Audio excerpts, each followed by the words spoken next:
How did that love of the game fuel your career? It was the basis of my career. My love of the game within my contract, which, I'm pretty sure most contracts now, I'm actually positive now, don't have that clause within the contract. One place where he often invoked that clause was in late-night games at his summer basketball camp for kids at suburban Elmhurst College. On many hot summer nights after the young basketball campers went to bed, Michael would join in fierce basketball battles against the college players helped to run the camp. Everybody's so worried about everything else now instead of what it was built on, like your game, competing, winning, going out there, giving everything you got. It's like everybody's so caught up in all the shit that don't matter anymore.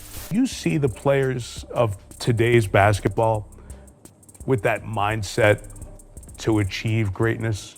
It's hard to be hungry when you have. Simple as that. Michael Jordan just said something about today's NBA players that sent real shockwaves through the basketball world. And before this gets dismissed as another legend criticizing the new era, it's important to understand what he's actually exposing. Jordan isn't talking about skill. He isn't questioning talent or athletic ability. That's exactly why this hits so hard. He's pointing at something deeper, something quietly eating away at the core of basketball itself. By the end of this video, it becomes clear this isn't nostalgia talking. It's a serious warning. Jordan usually keeps his interviews tight and calculated, knowing every word will be replayed and dissected. But his recent NBC interview felt different. He slipped in a comment, one that cuts straight through the noise. According to Jordan, too many players today lose their hunger the moment they make it. And he backed that up with a story that perfectly exposes the gap between his era and today's NBA. How did that love of the game fuel your career? It was the basis of my career. My love of the game within my contract, which, I'm pretty sure most contracts now, I'm actually positive now, don't have that clause within the contract. Where You had a clause in your contract. love of the game contract, that if I was driving with you down the street and I see a basketball game on the side of the road, I can go play in that basketball game. And if I get hurt, my contract is still guaranteed. I love the game so much that I would never let someone take the opportunity for me to play the game. Michael Jordan once had something written directly into his contract that almost no modern player would ever agree to. It was called the love of the game clause. This clause meant that if Jordan was driving around and saw a pickup game at a local park, he could stop, jump in, and play without facing any penalties.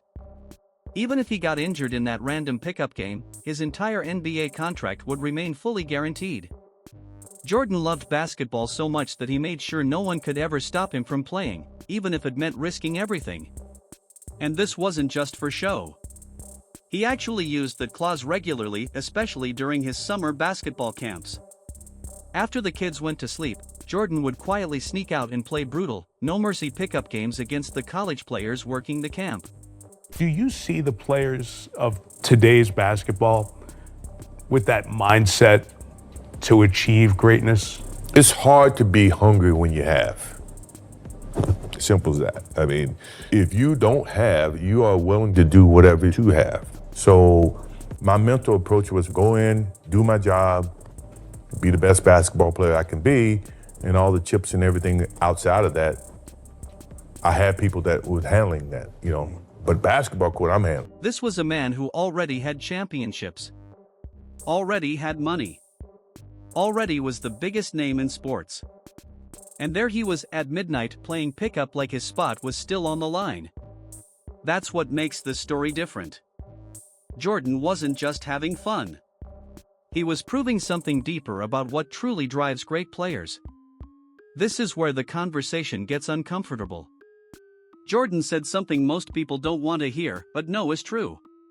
It's hard to stay hungry when you already have everything.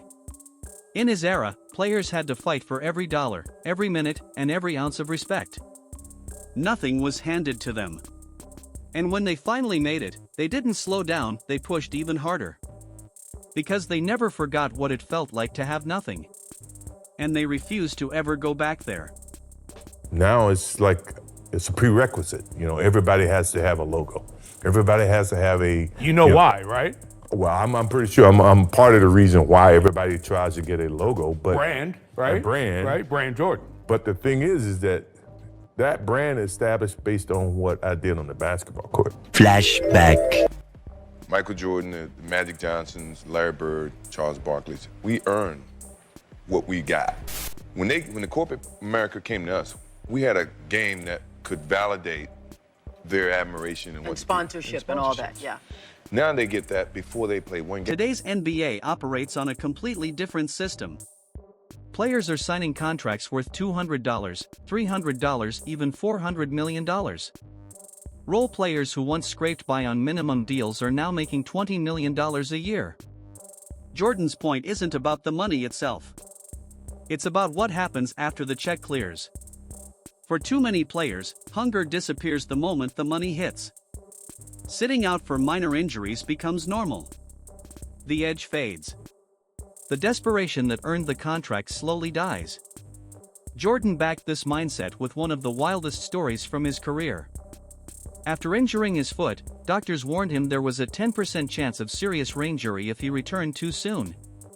His agent tried to scare him straight, asking him to imagine 10 pills, one coated in cyanide, and whether he'd still take the risk. Jordan looked at him and calmly asked, "How bad is the headache?" That one response says everything. He was willing to risk his entire career for a 10% chance just to get back on the court sooner. That mindset isn't normal.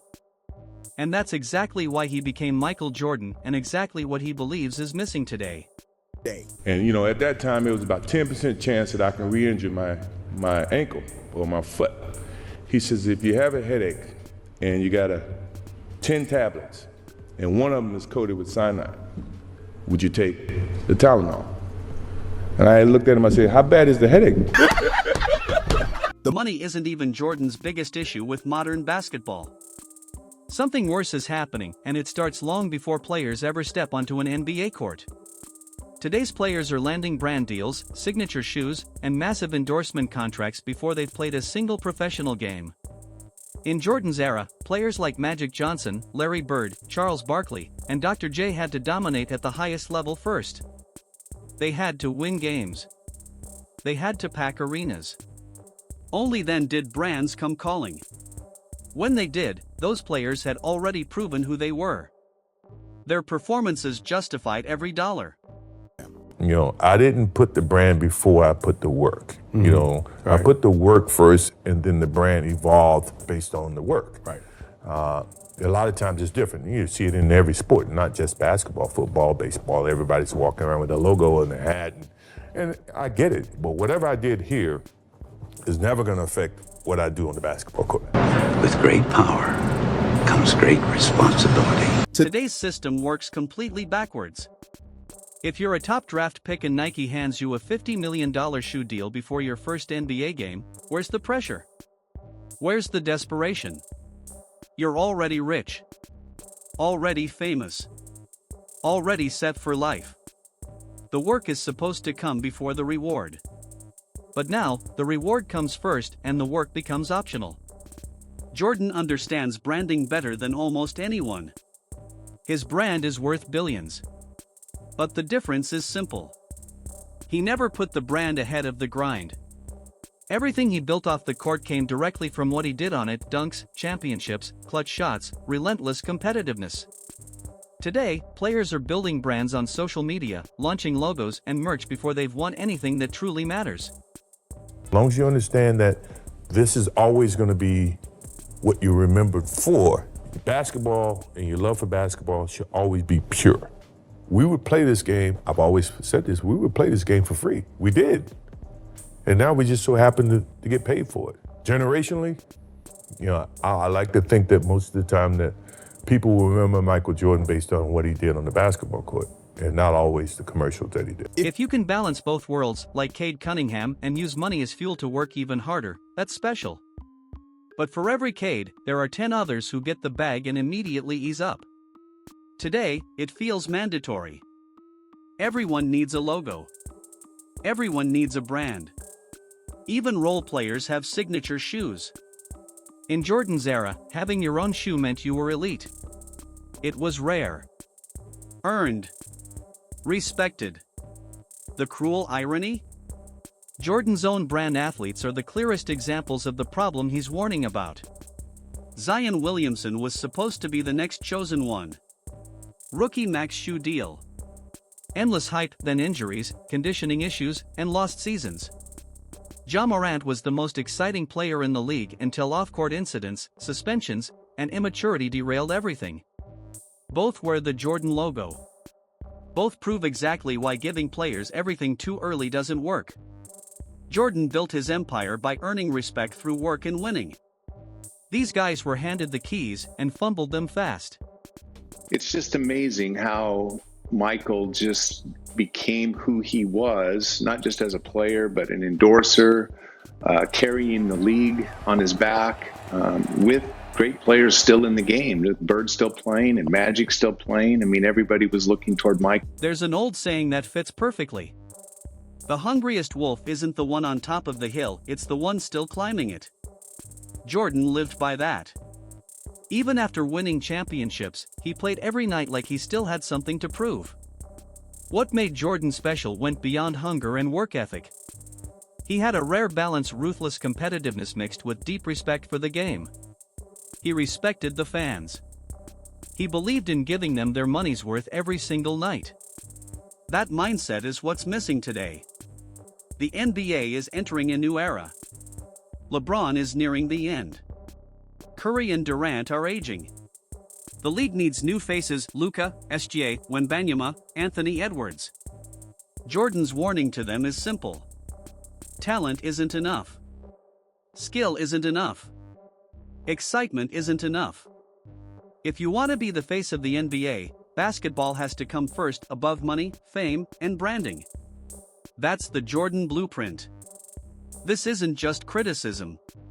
It's a warning about the future of the game itself.